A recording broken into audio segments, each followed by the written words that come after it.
What's up, gym owners, studio owners, bootcamp owners, personal trainers, fitness professionals? Wanted to make a video today to walk through 10 of the biggest lessons that me and also my business partner James have learned collectively in our journey so far from scaling from 0 to 17 locations, 17 fitness studios in the last 4 years. And having done that through the pandemic, through 2 years of pandemic and lockdowns, we've learned a lot of valuable lessons, but we've scaled. The Transform Hub was started in 2017, so coming on 5 years now. And again, we've gone from 0 to 17 locations, one of the fastest growing fitness companies, franchises in the UK. And we wanted to share some lessons from that. So I'll just get to these quickly, and there'll be some advanced stuff in here. This may not be relevant to where you are at the beginning, because we have learned different lessons at different stages of business maturity and different stages of growth. So take what's most relevant for you at the stage of growth you're at, but then also take some notes for some of the upcoming challenges that we might reference that you may have coming up. So part one, the first 3 lessons were all about the foundations of the company. So this is relevant to those more starting out. So the first biggest lesson, I would say, number 1, identify and then outsource your biggest weakness before you think you need to. Identify and outsource your biggest weakness before you think you're ready. So you might be a highly more visionary person, a bit more emotional, a bit more of a people person, big goals, big ideas, bit of a risk taker, but you suck at the details and you suck at planning and number tracking and operations. Or you might tend to be on the other end of the spectrum where you're a more analytical, data-driven, internally processing person. You're really good with the plan and details and numbers and strategy, but you lack that more emotional side. You're more of a procrastinator because you don't have that same impulse to connect with people and make it happen and take big risks. So you want to identify very quickly early on which one are you, and then find someone to do the other side for you. So, of course, James, my business partner, he is more a visionary. He's a lot more on that people person, emotional, big picture kind of person. I'm on the opposite side. I am what's known as an integrator. I help someone take a big vision, and I translate it into a step-by-step detailed plan in 5 minutes. It's my superpower. If James says, I want 50 gyms, I can come up with a plan, the details, the numbers, and the forecast to make that happen. And I know exactly all the details, and then he has the big vision that pulls everyone forward into doing it. That's number 1. Find out which side you're on, and you need to work with someone on the opposite side. They could be a business partner, they could maybe be someone inside the company, or it could just be a business mentor or a business coach. I've helped so many gym owners who are the visionary type, who have big ideas, big goals, big ambitions, but they drown when it comes to numbers and tracking and things like that. And just through their mentoring with me, I've helped them scale to multiple 6 or 7 figures just by being that person who checks in twice a week and gives them the system, gives them the details, tells them what numbers to track, and holds them accountable to getting that side done. But if you don't do this, you're always going to be stuck at a ceiling, and you'll never be able to scale past that point. Number 2, the second thing, narrow your niche, however you say it, so you can scale faster. This is the number 1 thing, okay? You need to specify and get specific on who you attract for your bootcamp or studio.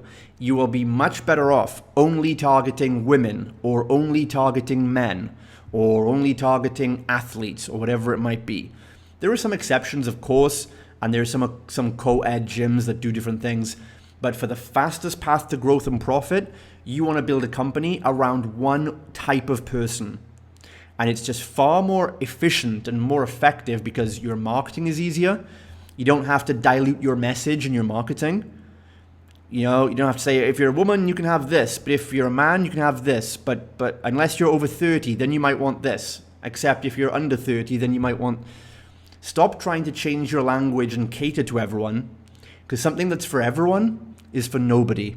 But if you get hyper dialed in and you say, I run the best local fitness bootcamp for busy mums over the age of 30, then you can talk to that audience, you can attract them, and you can stand out as the number one expert for that audience. And that allows you to charge more money, to draw people in faster, and to create more of a culture and community where that person feels completely accepted and welcome. So narrow your niche to scale faster and more profitably. That's number 2. The third lesson from the foundations is, if you're planning to scale multiple locations, like we were from the beginning, you must be out of doing the technical work, the training, by your second or maximum your third location. So technical work means you're generating the leads every day, you're making the content, you're building websites, you're doing sales, or you're coaching and fulfilling the customers. Leads, sales, coaching is technical work. And you can do that for the first location, somewhat in the second, but eventually if you want to go beyond 2 locations, you will never open a third location if any of those tasks rely on you. You must be completely out of those things. Like myself and James, by the third location, we have nothing to do with ads. Our ads manager and our coaches our ads manager runs ads. Our coaches are making content. Our websites are all built. We're not doing sales. We have salespeople. We have coaches to do fulfillment. So we are then able to purely lead the team, manage finances, and look at the bigger picture things that it comes to scale the business. So if you try and do it all yourself, or you're stuck in one of those things, you're probably never going to scale beyond 3 locations. And to be honest, if you're doing any of those things, then doing it for 3 locations, you're going to be overwhelmed. You might keep a third location open, but you'll have a very poor quality of life. And one of your locations is going to suffer, and you'll probably end up having to close one and scale back down again, all because you were still stuck in the technical delivery of one of those things. You have to be completely out of lead sales fulfillment if you want to go beyond 3 profitable locations. Okay, into kind of part number 2 now. So part 2 are the next 3 lessons, which were really about beginning to scale. So at this point, we now had 3 locations, and we were now ready to start. We realized this has validated the model. This is working. We've got 3 sites. The numbers look good. There's people in place. We're not stuck in any technical work. This can scale. And once you get that kind of aha moment that you're ready to scale, these are the 3 biggest lessons we learned at this point. So lesson number 4, what this was actually, the 4th lesson is that you need to validate your business as a successful prototype before you decide to scale. So how did we come to the conclusion that we were ready to scale on those 3 locations?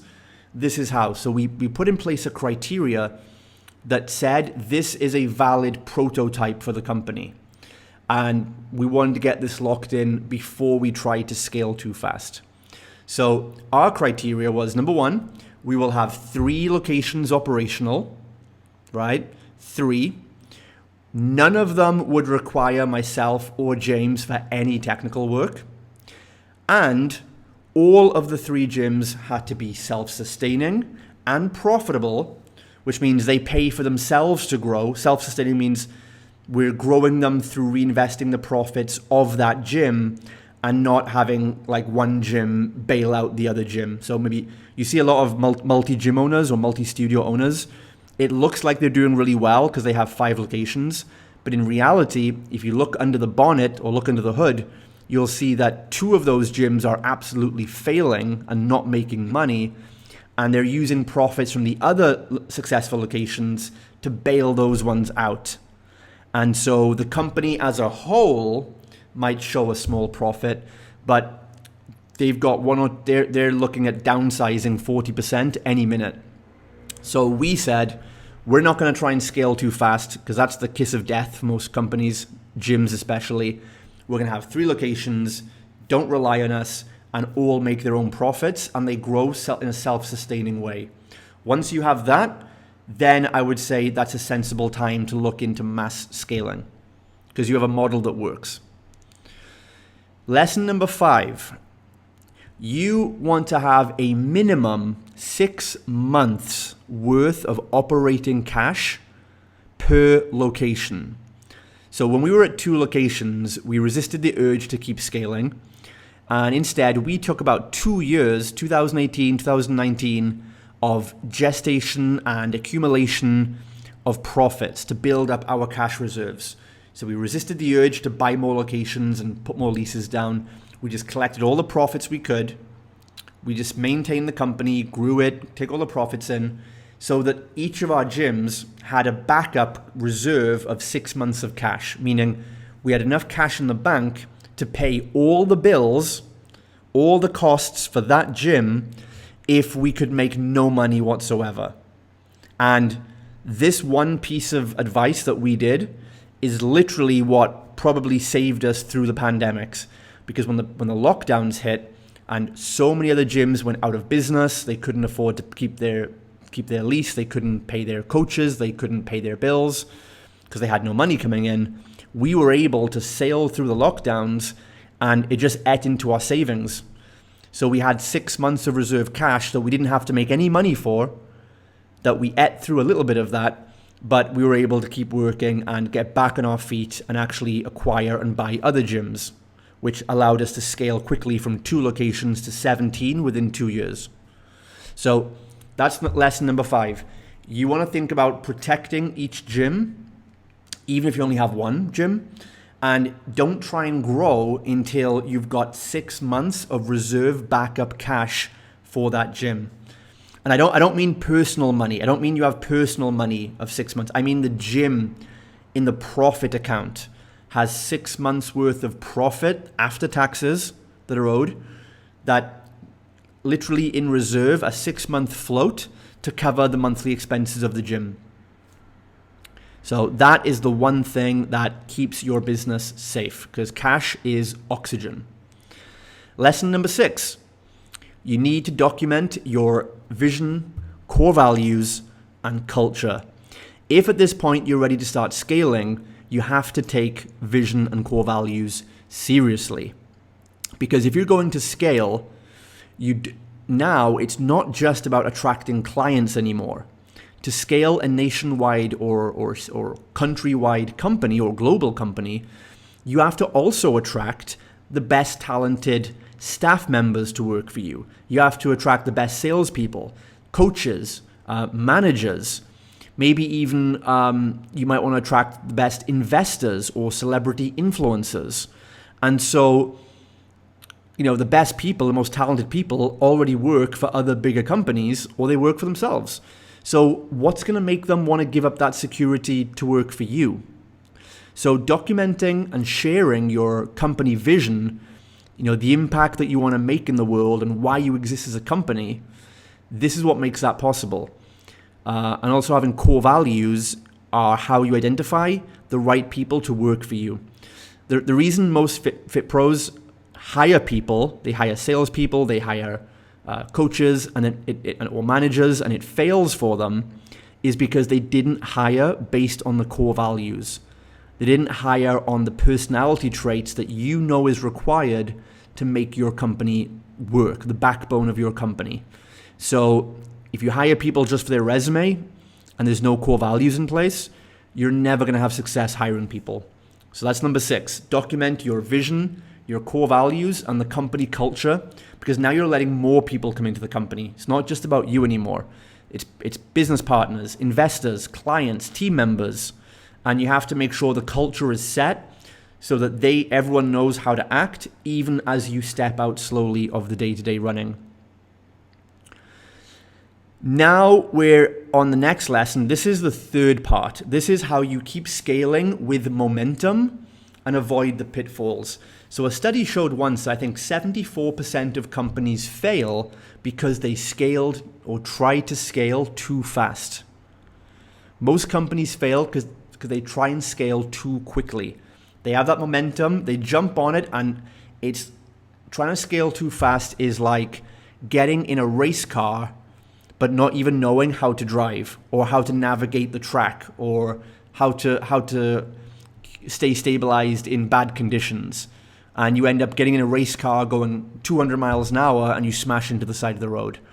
So that's what happens with companies. So how do you keep scaling, keep the momentum going, and the compounding level of responsibility? Again, we went from 2 locations in 2020 to now finishing 2022 with 20. We've got 17 open locations and 3 more leases. So that's literally, it's literally a 10x. We've 10x the company in 2 years, and it comes with a lot of momentum and a lot of kind of what the hell kind of moments.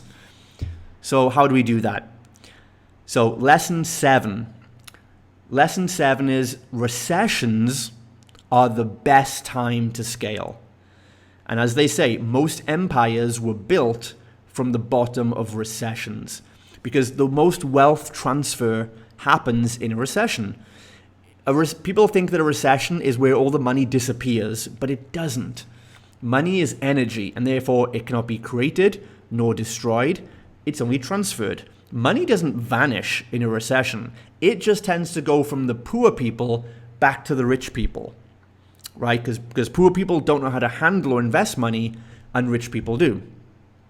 So where does the money go? So in down economy times, and when the economy is down, you want to put your cash into assets, which could be, your gym equipment or a business, because those assets in a down economy are going to be sold at below market value. So we've been able to grow by acquiring gyms for, they have a lower market value now because they need the cash, they need to sell, they've been damaged by the economy. Same thing as if, you can buy cars cheaper now, you can buy Rolexes and watches cheaper. You can buy real estate cheaper in a recession. So everything goes for under market value. That's the time wealthy people invest their money into those assets. Same thing as buying Bitcoin on a dip. When Bitcoin is down at $18,000 right now, it's a great time to get Bitcoin because it's going to go eventually back up to 40, 50, 60,000. If you bought Bitcoin at 60,000, that wasn't the smartest move short term. So in the recessions, the wealthy people are putting or even people who are just generally smart with money, who will become wealthy, are putting their free cash into undervalued assets, whilst the poor people who need cash are selling their assets for less money than it would be worth at a different time. So if you follow the previous advice and you have 6 months of excess cash for each gym, then when a recession comes around, you're able to use some of that money to acquire other assets like other gyms or hire more people or buy cheaper gym equipment for less price than usual. This is basic economics. So this is why recessions are the best time for a gym owner to acquire new gyms, get their leases, buy equipment, or even get advertising for cheaper rates. Take advantage of all the discounts, and then when the market turns around again, which it will, then those assets start making you a lot more profit. Okay, so now the time we're in right now of making this video is one of the best times to grow. Lesson number 8 is you must be flexible in your growth strategy, but strict on the vision, right? And a lot of fit pros tell me they haven't even got one profitable gym yet, and they tell me that they intend to scale into a franchise. And it's great to have ambition, but the truth is no fit pros have no idea what's the best way or if a franchise is even for them. Not that early in the journey. If you haven't even built one profitable systemized gym yet, I wouldn't be thinking about franchising. That's like my 6-year-old son saying that he's going to compete in Olympic weightlifting. He's going to do the Olympics of weightlifting because he did a push-up It's not the same thing, right? So you don't have to only do franchising. You don't only have to have your own corporate locations. You don't have to buy up other gyms and convert them. There's flexible ways to grow and scale, right? You need to be open for all the different opportunities that come up. It could be merging or partnering with another gym that's not doing so well. And maybe together you guys can join forces. It could be buying other gyms. It could be franchising. It could be licensing. It could be having one bigger and bigger central gym. There's lots of ways to grow. So as long as you're fixed on the vision of the impact you want to make and what the company is intended to do for the end customer, be strict on the vision, but be flexible in the growth strategy. Lesson number 9, so I'm getting a bit more advanced at this point. And so lesson 9 is that at this point of scaling, your mindset and your emotional resilience or your emotional intelligence becomes far more superior than tactics. It's interesting that when fit pros and coaches ask me how to scale to a 7 or an 8-figure business, I know from their question that in their mind, what they're asking is, what were the tactics you used? What are the strategies you used? What funnel did you use? What price point was it? What was your KPIs? What checklist do you have? Not one of them ever asks me, how should I develop my mindset? What do I have to be prepared for mentally and emotionally to run a company of that size and go from 0 to 35 employees in a year? It's funny how nobody asks that question. I teach my coaching clients this, of course, and I teach our franchisees this stuff, but it's interesting how nobody thinks to ask the question. And that tells me that, you're still concerned about, you think the strategies and tactics are going to get you there, but they're not.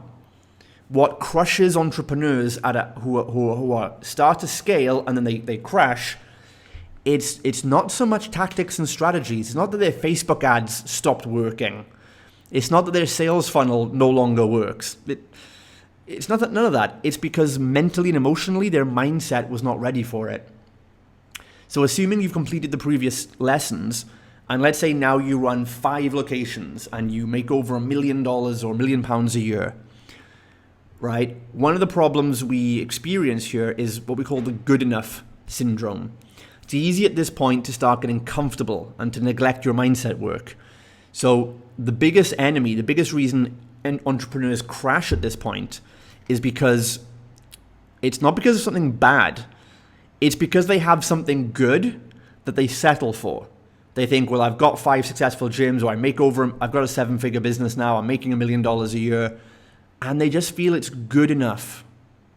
And they get complacent, right? So that's what actually kills momentum at this point. Nothing bad. Again, it's not that their Facebook ads stop working. It's just that their mindset doesn't grow. Their company structure has Look at our example, right? Our company structure has grown 10x in 2 years, from 2 gyms to 20. That's a 10x company structure growth. So what me and James have to ask is, have we 10x'd our level of mindset? Have we 10x'd our emotional intelligence? Have we grown as men? Have we developed into stronger characters 10x? If not, then our company is overtaking us.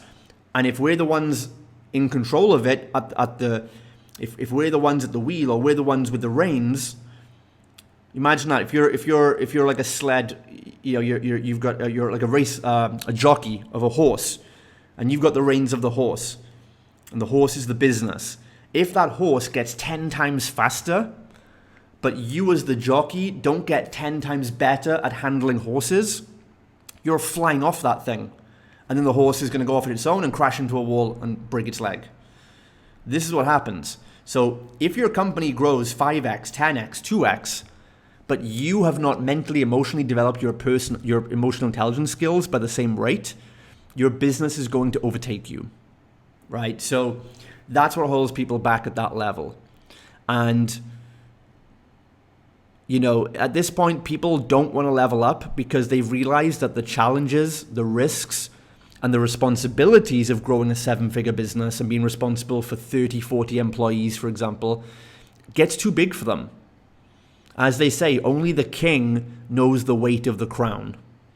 So part of what holds us back when we get to that top 1% level is that we trick ourselves into taking it slow, or I've had a good couple of years, things are cruising well, I can back off a bit now, I can have more holiday time, I can enjoy myself. When actually the true test is, are you going to keep putting the gas down, level up yourself, and keep taking on more responsibility? That's how you keep momentum growing, unfortunately. So ask yourself this: if you are at this level already, things are fast growing for you. Ask, are you backing down or getting complacent when you should be doubling up on leveling up? Okay, I believe this is what separates the Fit Pros with 1 million net worth versus those with a 10 million plus net worth. The ones who got to 1 million and settled and backed off stay at 1 million or crash back down. Those who got to 1 million and then kept hustling as if they were broke and kept leveling up their mindset are the ones that bounce up to 10 relatively quickly. And the final lesson,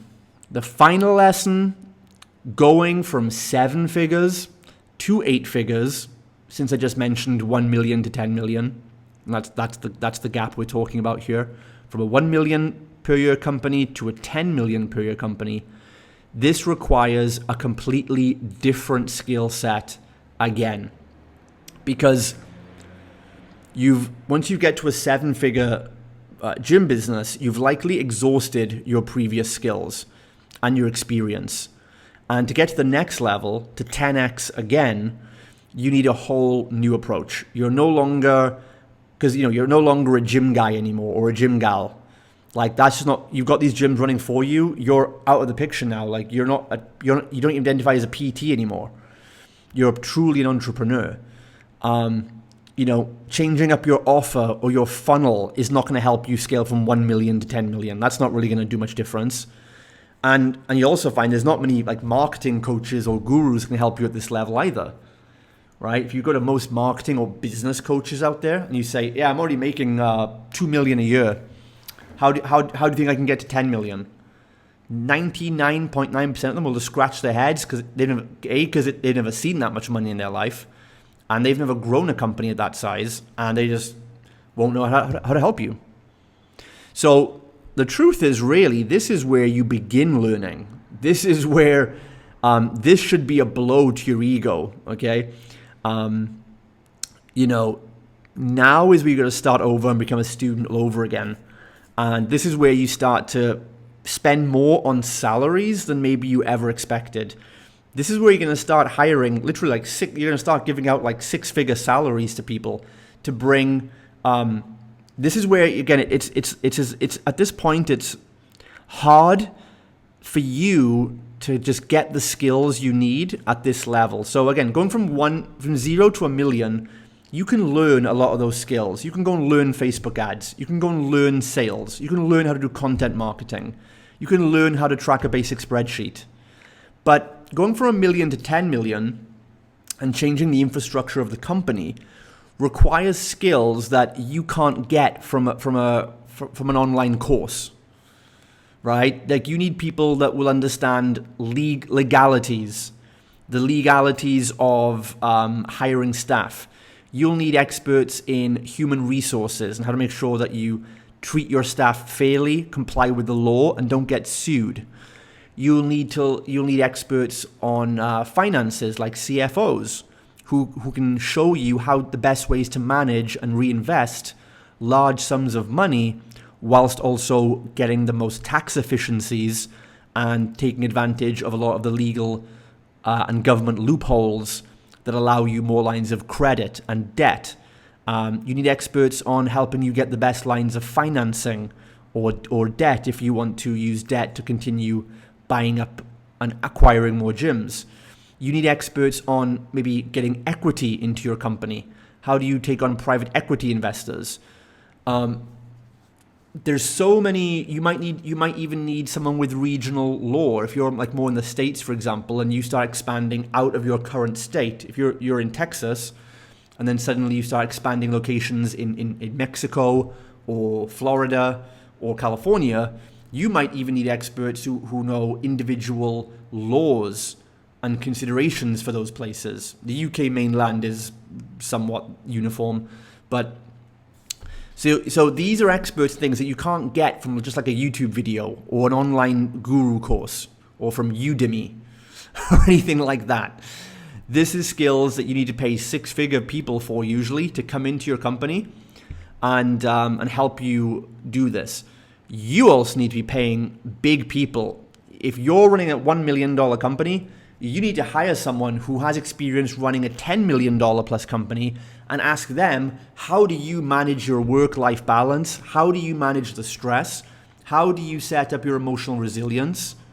Because again, you're not going to get that from a 23-year-old life coach who will just say, don't worry about it. Just let's just meditate on your mindset blocks. No, they don't understand at that level that you're taking on more responsibility. You're taking on responsibility that only the top 1% in the world takes on. And so you need to start talking to executives or coaches with experience at that level, or had prior experience as a C-level executive, as a COO or CEO or a founder of a large multi-million dollar company. And you need to get access to them and ask, hey, can you help me see that I'm still sane and this is like normal, right? So the bottom line is you need to keep learning and realize that the only gap between any level that you're at and the next level is a skill gap. And there's a skill that you need to scale the company, and you're most likely at this point going to have to pay someone big money for it. It's not something you can just learn on YouTube in 2 days. And that's lesson number 10. Going from 7 figures to 8 figures has a whole other skill set that you will have to bring expensive people in to do. Hope this has been helpful, guys. Let me know your thoughts in the comments.